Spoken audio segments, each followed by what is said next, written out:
My wife flirted with her ex and mocked our marriage as paperwork. So I filed for divorce, exposed the lies, and took back my freedom forever alone. Her ex-boyfriend, while everyone pretends it is perfectly normal? Yeah, that was my Saturday night at our friend's anniversary celebration. Let me paint you the picture. We are at this upscale restaurant downtown celebrating 10 years of what everyone calls a perfect marriage.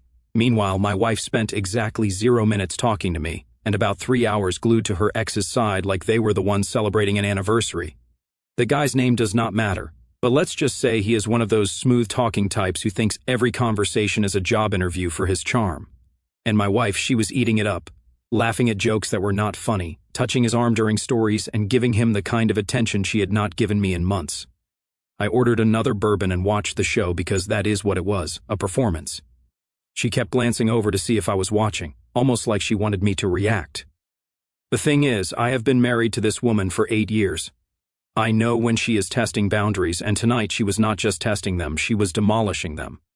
About 2 hours into this circus, our host decides to make a toast. He is going around the table asking each couple to share what makes their marriage work. Real heartwarming stuff. When he gets to us, I am actually curious to hear what she will say. She does not even hesitate, with that smirk she gets when she thinks she is being clever. She says marriage is just a legal formality. This does not feel real. The table goes quiet for about 2 seconds. Then everyone starts laughing. Her ex laughs the loudest. Of course, they think it is hilarious. Some joke about modern relationships and how refreshing it is to hear someone being honest about marriage. I did not laugh. I just took another sip of my bourbon and watched her bask in the attention. She looked so proud of herself, like she had just delivered the punchline of the century. The woman I married, publicly dismissing our marriage as meaningless paperwork, while her ex-boyfriend nodded along like he was her personal cheerleader. That is when something clicked, not anger that would come later. This was clarity, pure, cold clarity about exactly what kind of person I had been sharing a bed with for the past 8 years. The rest of the night played out exactly as you would expect. She continued her little reunion tour with her ex, while I made polite conversation with the other guests. A few people asked if everything was okay. I told them everything was perfect, and technically it was about to be.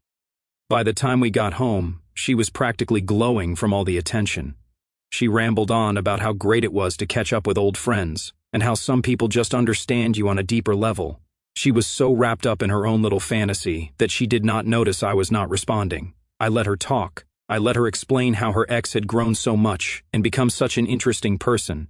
I even let her suggest we should all hang out sometime because it would be fun to get to know him better as a couple. That last part almost made me laugh. Here is a woman who just spent an entire evening treating her marriage like a joke, now wanting to invite her ex-boyfriend into our social circle. The audacity was almost impressive, but I just nodded and said we would see because I already knew exactly what I was going to see, and it was not going to involve any group hangouts.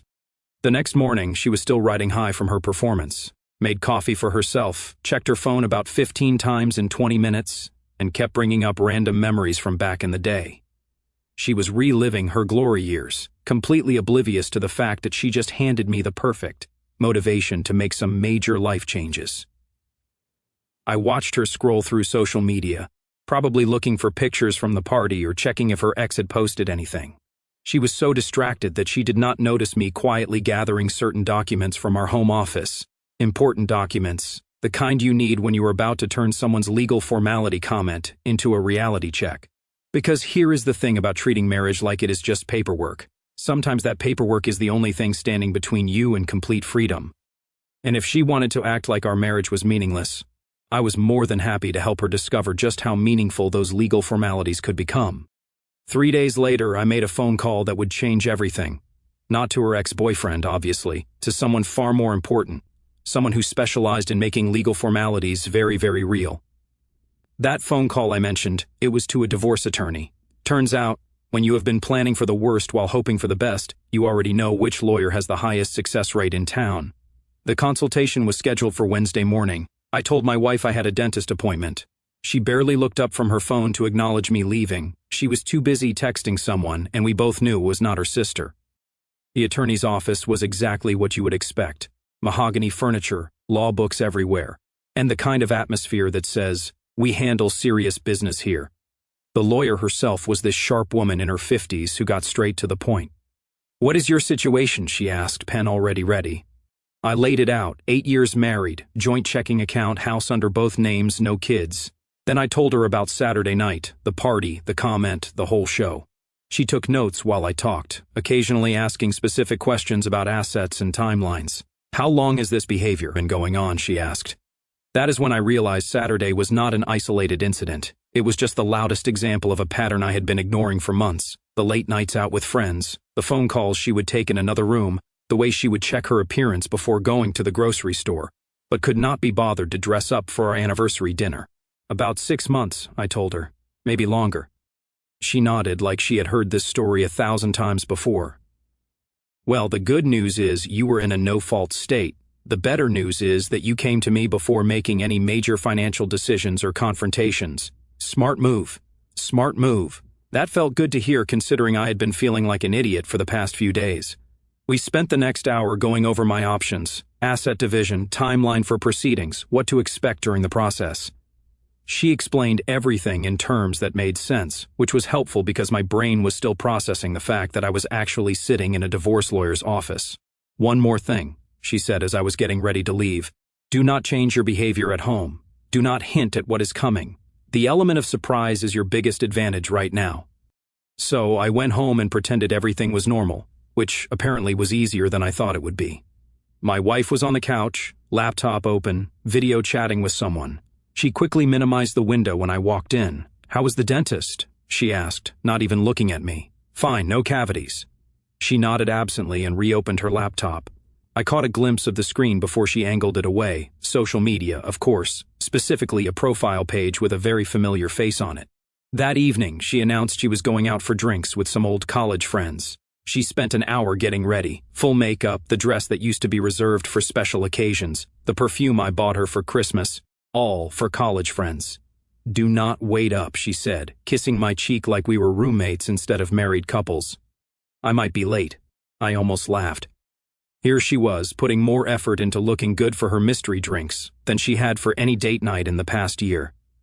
The woman who called our marriage a legal formality was getting dolled up for what was obviously not a casual friend meetup.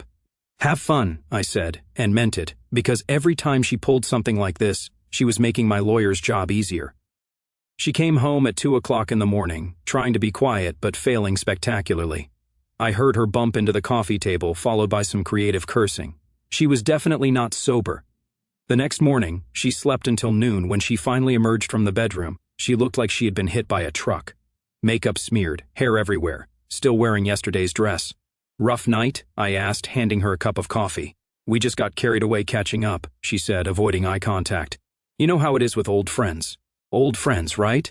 I nodded sympathetically while mentally adding another item to the list I was keeping for my lawyer. This became the pattern for the rest of the week. She would disappear for hours at a time, always with some excuse about friends or errands, or sudden work obligations.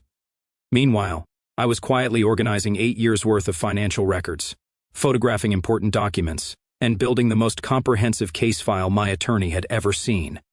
Friday night. She did not even bother with an excuse. Just announced she was going out and would see me later. She was getting bold, testing how much she could get away with.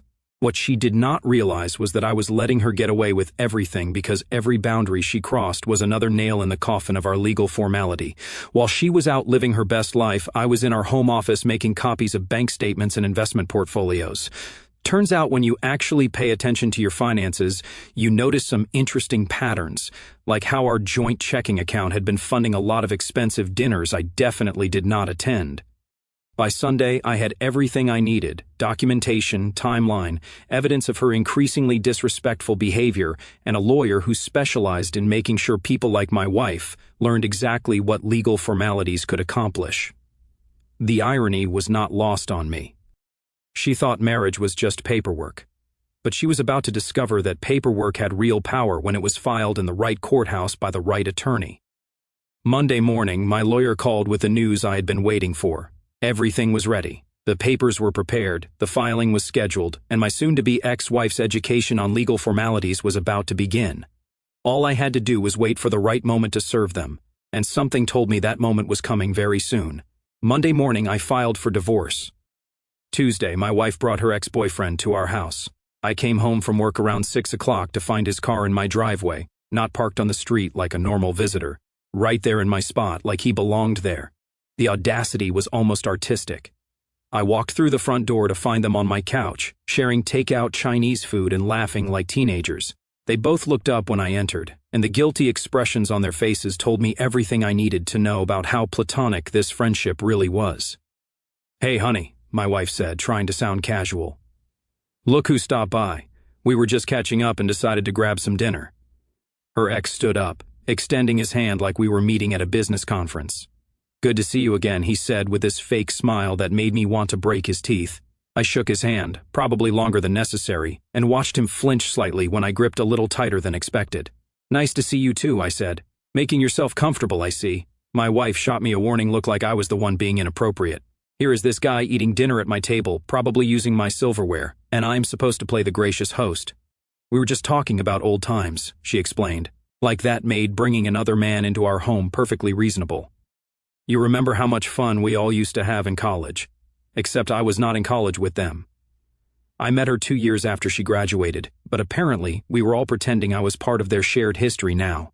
I grabbed a beer from the fridge and sat in my recliner, the one she always complained about, but I refused to get rid of. "Do not let me interrupt," I said. "Please continue catching up." They exchanged glances, clearly uncomfortable with my presence. Good. This was my house, paid for with my mortgage payments, and if they wanted to have their little reunion, they could do it with an audience. For the next hour, I watched them flirt while pretending to be just friends. The inside jokes, the casual touching, the way they looked at each other when they thought I was not paying attention. It was like dinner theater, except the show was my marriage falling apart in real time. Around 8 o'clock, he finally left. My wife walked him to the door, and I could hear them whispering in the hallway. When she came back, she had that defiant look she got when she knew she had crossed a line but was not planning to apologize. "That was nice," she said, starting to clean up the takeout containers. "It is good to reconnect with old friends. Old friends who apparently needed private goodbye conversations and lingering hugs at the front door, but I just nodded and finished my beer. "Yeah," I said. "Real nice." Wednesday, she announced they were going to a concert together. Not as a group, just the two of them. She presented this like it was the most natural thing in the world. He had an extra ticket, she explained while getting dressed. It would be a shame to waste it. She was wearing the black dress I bought her for our anniversary last year, the one she said was too fancy for our dinner at the steakhouse. Apparently, it was just right for a concert with her ex-boyfriend. "Have fun," I said, because what else was I going to say? Besides, every time she pulled something like this, she was strengthening my case. Thursday morning, my lawyer called. "The papers are ready for service," she said. "We can have them delivered as early as tomorrow." "Do it," I said without hesitation. Friday afternoon, while my wife was out shopping or whatever she was actually doing, I received a text from the process server, "Package delivered." She signed for it at 3:47 post-meridian. I was in a meeting when the text came through, but I had to excuse myself to step outside. My hands were actually shaking. After weeks of planning and preparation, it was finally happening. My phone rang at 4:15. Her name flashed on the screen, but I did not answer. It rang again immediately. Then again, by the fourth call, she was leaving voicemails. "What the hell is this? Call me back right now." The next message was longer and significantly more creative with the language. Apparently, she had had time to actually read through the divorce papers and was beginning to understand what legal formalities really meant. I drove home slowly, taking the scenic route. There was no rush. She was not going anywhere, and I wanted to give her plenty of time to fully process what had just happened to her perfectly planned little life. I found her pacing in the living room, still in her shopping clothes, holding the divorce papers like they were evidence of a crime. Her face was red, whether from anger or embarrassment, I could not tell. "Are you out of your mind?" she demanded the moment I walked through the door. "What is this supposed to be?" I hung up my jacket and loosened my tie, taking my time. "I think it is pretty self-explanatory," I said. "You said marriage was just a legal formality. I am helping you escape from all that meaningless paperwork." She stared at me like I had grown a second head. "You cannot be serious. This is insane." "Is it?" I asked, genuinely curious. "You have been treating our marriage like a joke for months. I am just making it official." She threw the papers on the coffee table where they scattered across the surface like oversized confetti. "This is ridiculous. We can work this out. We just need to talk now." She wanted to talk. After months of late nights, mysterious phone calls, and parading her ex-boyfriend through our house, Now she was ready for communication. "I am done talking," I said, and realized I meant it. "You made your feelings about this marriage pretty clear at the anniversary party. Remember, legal formality, not real?" The color drained from her face as she remembered her little performance. "That was just a joke," she said weakly. "I did not mean anything by it.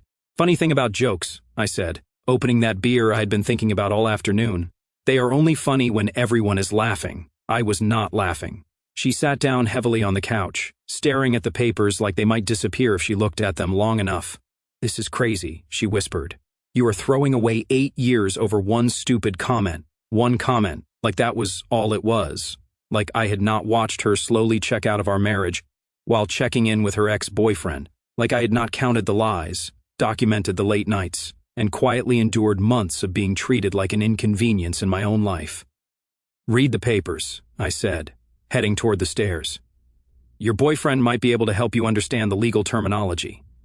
He seems to understand you on such a deeper level." I left her sitting there, surrounded by the legal formalities that were about to change both our lives forever. She did not sleep that night. I could hear her pacing downstairs, making phone calls, probably texting everyone she knew. Around 3 o'clock in the morning, she tried to come into the bedroom to talk. I pretended to be asleep. The next morning, she was waiting in the kitchen with coffee and what looked like a prepared speech. Her eyes were red, hair pulled back, wearing the oversized sweater that used to be my favorite on her. The whole setup screamed, "Please forgive me." "We need to discuss this like adults," she said before I could even sit down. "This divorce thing is completely unnecessary. We can fix this." I poured my own coffee and leaned against the counter. "Fix what exactly?" "Our marriage, our relationship, whatever problems you think we have." She was using her reasonable voice, the one she pulled out when she wanted something. Every couple goes through rough patches. Rough patches. That is what she was calling months of disrespect and emotional infidelity. "Interesting perspective," I said. "What would you suggest we fix first?" She looked relieved, probably thinking I was ready to negotiate. "Well, we could start with better communication. Maybe couples therapy, and I will cut back on going out so much. Cut back. Not stop completely, just cut back on parading around town with her ex-boyfriend." "How generous." "What about him?" I asked. "Who? Your ex?" "The one who has been getting more attention from my wife than I have." Her face flushed. "He is just a friend. You are reading way too much into innocent conversations. Innocent conversations that required concert dates and private dinners and whispered goodbyes at my front door." But I did not argue the point. "Okay," I said. "Let us say you are right. Let us say I am overreacting to innocent friendships and meaningless comments about legal formalities. Here is my question. If our marriage means so much to you, why did you not fight for it before I filed papers?" She opened her mouth to respond, then closed it. The question had caught her off guard. "I mean, you have known for months that I was unhappy," I continued. "You have seen me pulling away, getting quieter, stopping the conversations I used to try to have with you. At what point during your innocent friendship did you think maybe I should focus on my marriage instead?" "I did not realize you were that upset," she said weakly, "because you were not paying attention. You were too busy reliving your college years with your ex-boyfriend to notice your husband disappearing." She sat down heavily at the kitchen table. "So, what do you want me to do? Cut him out completely?" The fact that she had to ask told me everything I needed to know. "I do not want you to do anything," I said. "That is the point. I am done wanting things from you. That is not fair." "Fair." She wanted to talk about fair. "You know what is not fair? Watching your wife treat you like you are invisible while she reconnects with the love of her life. You know what is really not fair? Having her dismiss your marriage as meaningless paperwork in front of a room full of people." "I apologize for that." "No, you did not. You said it was a joke. There is a difference." We stared at each other across the kitchen. 8 years of marriage reduced to this moment. I could see her trying to figure out what to say next, what angle to try, what approach might work. "What if I make changes?" she asked. "Finally, real changes. What if I prove to you that our marriage matters?" "How?" "I will stop seeing him. I will delete his number. I will focus on us." I took a long sip of coffee considering her offer. "For how long? What do you mean? How long would you focus on us? Until you get bored again? Until the next interesting guy comes along? Until marriage feels like a legal formality again?" She did not have an answer for that. "Here is the thing," I said, setting down my mug. "You are not offering to change because you realized you love me. You are offering to change because you got caught. There is a difference." "That is not true, is it? If I had not filed for divorce, Would we be having this conversation? Would you have suddenly decided to prioritize our marriage? The silence stretched between us. We both knew the answer. My phone buzzed with a text message. She glanced at it hopefully, probably thinking it was my lawyer with some kind of delay or complication. Instead, it was my buddy from work, asking if I wanted to grab drinks later. People are going to ask questions, she said suddenly. Our friends, our families. What am I supposed to tell them? Tell them the truth, that marriage was just a legal formality and it did not feel real to you. She winced. I cannot say that. Why not? It is what you said at the party. I was being sarcastic. People say things they do not mean all the time, do they? Because you seemed pretty sincere when you were laughing with everyone about how meaningless our marriage was. She buried her face in her hands. I made a mistake. One stupid comment in 8 years of marriage and you are throwing everything away. One comment. She kept coming back to that like it was an isolated incident instead of the culmination of months of behavior, like I had not watched her slowly detach from our life together while attaching herself to someone else. The comment was not the problem, I said. The comment was just the moment I realized I was married to someone who did not respect me, our relationship, or the life we had built together. I do respect you. No, you do not. You respect what I provide, the house, the financial security, the reliable husband who will not make a scene when you disappear for hours at a time, but you do not respect me as a person. She looked up sharply. That is not true. When is the last time you asked about my day and actually listened to the answer? When is the last time you made plans that included me instead of working around me? When is the last time you chose to spend time with me when you had other options? The questions hung in the air between us. She could not answer them because we both knew what the answers were. I want to fix this, she said quietly. I know you do now, but you did not want to fix it when it mattered. You wanted to see how far you could push before I pushed back. So, this is it. 8 years and you are just done. I looked at this woman I had married, this person I had shared my life with, and realized I felt nothing. Not anger, not sadness, not even disappointment, just nothing. Yeah, I said, I am done. The finality of it seemed to hit her all at once. She started crying. Real tears this time, not the strategic kind she tried earlier. Please, she whispered, do not do this. But it was already done. The papers were filed, the wheels were in motion, and for the first time in months, I felt like I could breathe again. By Monday, she had shifted strategies. The tears were gone, replaced by something harder. She had spent the weekend making phone calls, and now she was ready for war. I talked to my sister, she announced over breakfast.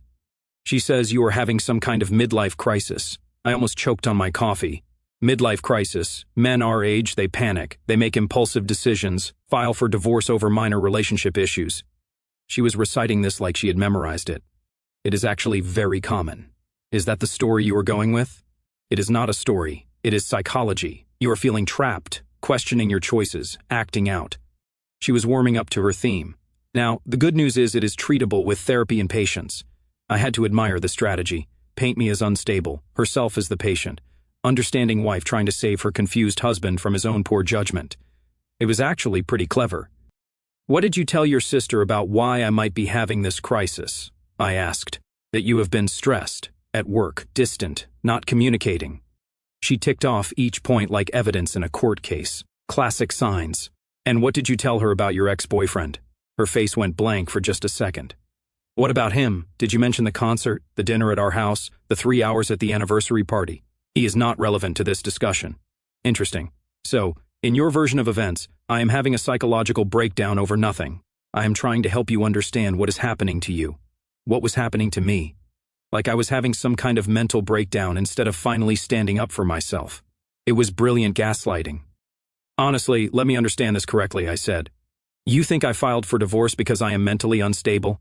I think you are going through something difficult and making decisions you will regret. And you are the victim here. We are both victims of bad timing and poor communication. Bad timing. That was a new one. As if there was ever a good time to disrespect your spouse in public and bring your ex-boyfriend into your marriage. My phone rang. Unknown number, but I recognized the voice immediately. Her mother. What is this nonsense about divorce papers? She demanded without preamble. What did you do to my daughter? What did I do? Of course, I put the phone on speaker so my wife could hear this. Hello to you too, I said. I filed for divorce. Over what? She says you will not even discuss it rationally. Did she tell you why I filed? She said you have been acting strange for weeks, moody, distant, unreasonable. I looked at my wife, who was listening intently but trying to appear casual. Did she mention bringing another man into our house? Silence on the phone. Then what other man? Her ex-boyfriend, multiple times, including dinner dates and concert outings. That is... Her mother's voice trailed off. She said he was just an old friend. Ask her how many old friends she takes to romantic dinners.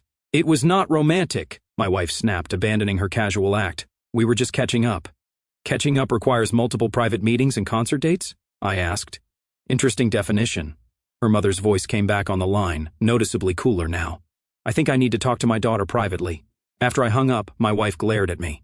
You had no right to involve my mother. I did not involve her. You did when you called her for backup. She is trying to help. She is trying to help because you gave her a completely false version of what has been happening. I told her the truth. Part of it. The part that makes you look good. My phone buzzed with a text from an unknown number. Then another, then several more in rapid succession. I scrolled through them, recognizing the pattern immediately. Looks like you have been busy, I said, showing her the screen. Messages from mutual friends, asking what was going on, expressing concern, offering to mediate. People care about us, she said defensively. They want to help save our marriage. What exactly did you tell them? That you filed for divorce, suddenly without warning, and will not explain why? Without warning, I laughed. I have been trying to talk to you for months. You have been too busy with your ex to notice. That is not how it happened. No. Then how did it happen? In your version, she straightened up, clearly having prepared for this question. You started pulling away, becoming distant and moody. I tried to give you space, reconnect with some old friends to give you time to work through whatever you were dealing with. Then you blindsided me with divorce papers. It was masterful. She had reframed her emotional affair as giving me space and my reaction as an unprovoked attack. In her version, she was the supportive wife and I was the unstable husband. And the anniversary party comment? A moment of frustration. Poor word choice when I was feeling disconnected from you. Poor word choice. She had reduced her public humiliation of our marriage to a communication error. You are good at this, I said, and I meant it. Really good. You should consider a career in public relations. I am trying to save our marriage. No, you are trying to save your reputation. There is a difference. Another text came through, this one from her ex-boyfriend. She tried to grab my phone, but I was faster. He wants to know if you are okay, I read aloud. Says he is here if you need to talk. How thoughtful. Give me my phone. It is my phone, but I am curious. How many people are you coordinating with on this damage control campaign? I am not coordinating anything. People are concerned. People are concerned because you are telling them I am having a breakdown. Meanwhile, you are texting with the guy who helped cause this situation. He is not part of this. He has been part of this since the anniversary party. He has been part of this since you started prioritizing his attention over your marriage. She stood up abruptly, pacing to the window. You are making this about him because you cannot admit the real problem, which is you, your insecurity, your inability to trust. And there it was, the final strategy. Make it my fault. My insecurity, my trust issues, my problems. Paint herself as the innocent victim of a jealous, unstable husband. You know what? I said, standing up to leave for work. You are right. I do have trust issues. I have trouble trusting people who lie to me, disrespect me in public, and bring other men into my house. You have identified my weakness perfectly. Where are you going? To work, where people treat me with basic respect. We are not done talking about this. Yes, we are. My lawyer will handle all future communications. I left her standing in the kitchen, probably already composing her next round of phone calls and text messages. She would spend the day building her narrative, gathering support, positioning herself as the victim of an unreasonable man. But narratives only work when people do not know the whole story. And something told me the whole story was about to come out, whether she wanted it to or not. The divorce was final on a Tuesday. 6 months after the anniversary party where my marriage became a punchline, it officially became history. My ex-wife tried everything, therapy demands, family interventions, even showing up at my work. Nothing worked because I had already made peace with the decision. She taught me exactly what she thought our marriage was worth, and I had simply agreed with her assessment. The financial settlement hit her harder than expected. Turns out those legal formalities she mocked actually mattered quite a bit when it came to asset division. My lawyer had done excellent work documenting her behavior and financial irresponsibility. The expensive dinners, the concert tickets, the shopping sprees, all funded from our joint account while pursuing her ex-boyfriend. She kept the house but got stuck with the mortgage payments. I took my retirement accounts, half the savings, and my self-respect. Fair trade. The best part came 3 weeks after the papers were signed. I ran into the couple who hosted that anniversary party at the grocery store. They were awkward at first, clearly having heard her version of events. "We heard about the divorce," the wife said carefully. "We are sorry things did not work out." "Actually, things worked out perfectly," I replied. Turns out she was right about marriage being just a legal formality. Once we eliminated the formality, everything became much clearer. They exchanged glances, remembering that night. "She has been saying you had some kind of breakdown. Has she mentioned she is living with her ex-boyfriend now?" Silence. Then the husband shook his head. "No, she left out that detail." "Interesting. Well, I hope they are very happy together. They certainly worked hard enough for it." My ex-wife's narrative about my unstable behavior collapsed pretty quickly once people saw the reality. A man who walks away from disrespect is not unstable. He is finally stable. I bought a smaller place closer to downtown. No mortgage, no shared accounts, no one treating me like an inconvenience in my own life. For the first time in years, I came home to exactly what I left behind. She tried calling a few times in the first month. I never answered. Her voicemails went from angry to desperate to bitter. The last one blamed me for ruining everything over nothing. Even after everything, she still thought her behavior was nothing. 6 months later, I heard through mutual friends that her relationship with the ex-boyfriend did not work out. Apparently, when you are someone's second choice, you tend to remain their second choice. Who could have predicted that? They also mentioned she had been asking about me, whether I was dating anyone, if I seemed happy, if I ever talked about her. I was not and did not, but it was nice to know she was finally paying attention. The truth is, I never wanted to punish her. I just wanted to be with someone who actually wanted to be with me. Someone who understood that marriage is not a legal formality. It is a daily choice to prioritize your partner over everyone else. She made her choice clear that night at the anniversary party. I just finally made mine clear too. People ask if I regret the divorce. The answer is simple. I regret staying married as long as I did. I regret accepting disrespect as normal. I regret thinking I could change someone who did not want to change. But I do not regret walking away from someone who treated our marriage like a joke, because the punchline turned out to be on her. Our story has come to an end. If you have made it this far, how about subscribing to our channel? It helps us immensely. I have selected 2 other videos for you that I am sure you will enjoy. Feel free to click on them. I will be waiting for you in the next story. See you soon.